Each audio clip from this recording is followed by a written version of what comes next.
Hi logofer, good morning and welcome back to Mithi Nursery YouTube channel. So logofer dayo ni जोंना गोबां माल सफैनानै दङ नै बैसागु कालेक्शन लोगोफोर बैसागु थांनानै स्टोराव दायो थांगासिनो थांनानै नोंथांमोननो खुलिनानै दिन्थिनोसै मा नांगौ सो थाब-थाबैनो लांफैदो ओंखाय गोबाव दा खालामसै नङाबा मोजां कालेक्शनखौ एकदम खाथिथाराव मोनहैया बेनिखायनो गोसोब्ला एडभान्स शपिं खालामनानै लाखादो आरो नै बिराद माल सफैदों दायो थांनानै नोंथांमोननो आनबक्सिं खालामहैजोबसै सो नायलांबाय थादो बिदिब्ला लोगोफोर नै लोगोफोर दायो मालफोरा सफैजोबबाय दायो आङो बेखेव दिन्थिनोसै नायदो लोगोफोर मोनसे देखायनोसै नै बेयाव गामसा दङ लोगोफोर बैसागुनि माल सोदों मुक्ता नै गामसा गुफुर साइड फारि गुफुर नैफोर सफैबाय दायो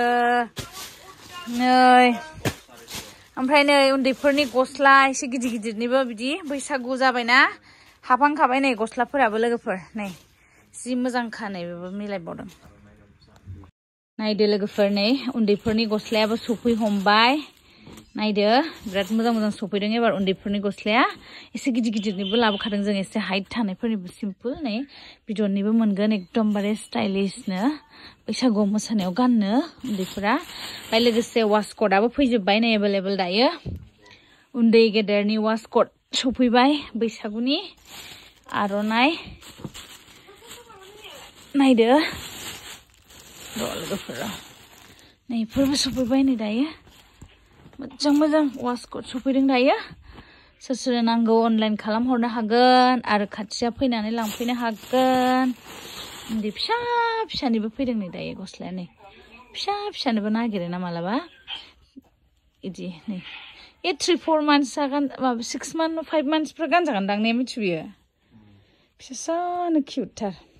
नन ब्रेन्डनि दख'नाबो सफैदों नै लोगोफोरनि बेबो सफैफिनबाय गैलामोन लटास आगरा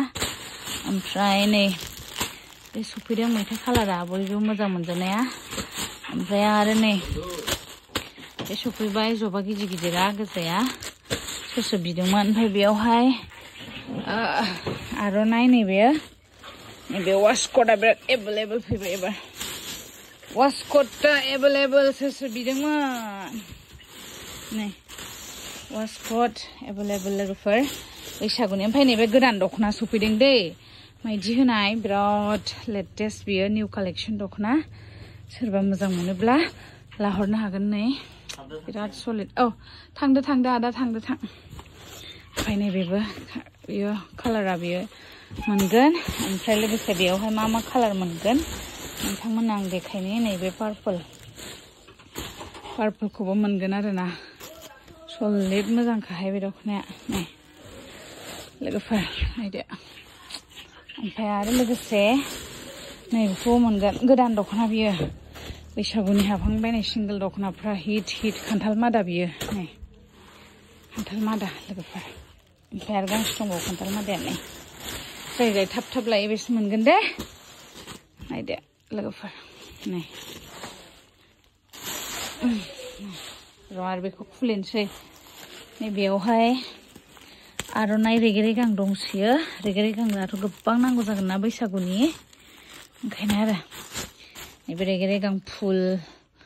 आगर नैबे एसे लरेस थानाय ओमफ्राय नैबे ब्लेकआव पिंक थानाय रेगे-रेगां ग्रीन फुल बडि लरेस थानाय नै गोजा लरेस थानाय ब्लेक कालार ओमफ्राय ब्लेकआव गुफुर ओमफ्राय ग्रीनआव गोमो नागिरोना मोनगोन ओमफ्राय नैबे फुल बडि ब्लेक ओमफ्राय रेडआव व्हाइट नागिरो गोबाङानो बेखौबो मोनगोन ओमफ्राय नैबे ब्लेकआव पिंक रेगे-रेगां नै हिटथार ओमफ्राय नैबे गामसा बेयो गामसा लोगोफोर 6 हात बियो 6 हात गामसा नैबे गोमो बाथौ गाननाय जोंनि ओमफ्राय आरो नैबे जेनेबा नैबे सिम्पोल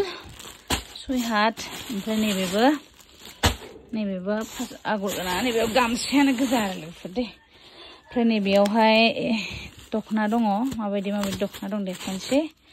खम रेन्जनि दख'ना ओमफ्राय नैबेफोरो दा हाबा हुखायाव गिफ्ट होनो बिराद मोजां बेफोर दख'नाया पमरेन्टनि दख'ना नैफोरबो नैफोरबो नैफोरबो नैबेबो बेफोर सोरबा फसायदोंबा स्क्रिनशट हरनानैबो लानो हागोन ओमफ्राय नै माइदि दख'ना फैदों माइदियाव माइदि लोगोफोर एकदमबारे बरिया लेटेस्ट फैदों नैबे बाथ' कालार साइड आगर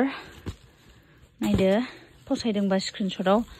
फट' लानानै हरबानो जाबाय ओमफ्राय नैबे जाहैबाय मैथा कालार ओमफ्राय नैबे जाहैबाय ऑरेंज कालार नैबे जाहैबाय मोनसे आरो बाथ' कालार ओमफ्राय नैबे मोनसेया जाहैबाय आरो फान्थाव कालार लोगोफोर ओरैबायदि फेभरेट आंनि फान्थाव कालार ओमफ्राय नैबे जाहैबाय ऑरेंज कालार नैबे जाहैबाय आरो फान्थाव कालार नैबे जाहैबाय मैथा कालार लोगोफोरनि मैथा कालाराव आगरखौ नायनानै ला ओमफ्राय सोरबा फसायदोंबा स्क्रिनशट हरबानो जाबाय दे ओमफ्राय लोगोफोर नैबेयो जाहैबाय लेभेन्डार ओमफ्राय नै लेभेन्डार आगरफ्रा बेलेग दङ नायना ला नायदो नैबे माइदियाव माइदि दे बेयो लोगोफोर एकदमबारे माइदियाव माइदि ख्रानो साइड आगर नै लेभेन्डार ओमफ्राय नैबेबो फान्थाव कालाराव नैबे आगरा बेखौ नायनानै ला सलिड नुखादों खिन्थु ओमफ्राय आरो दङ पिंक लाभारफोरनि थाखाय दे ओमफ्राय नैबे जाहैबाय गोमो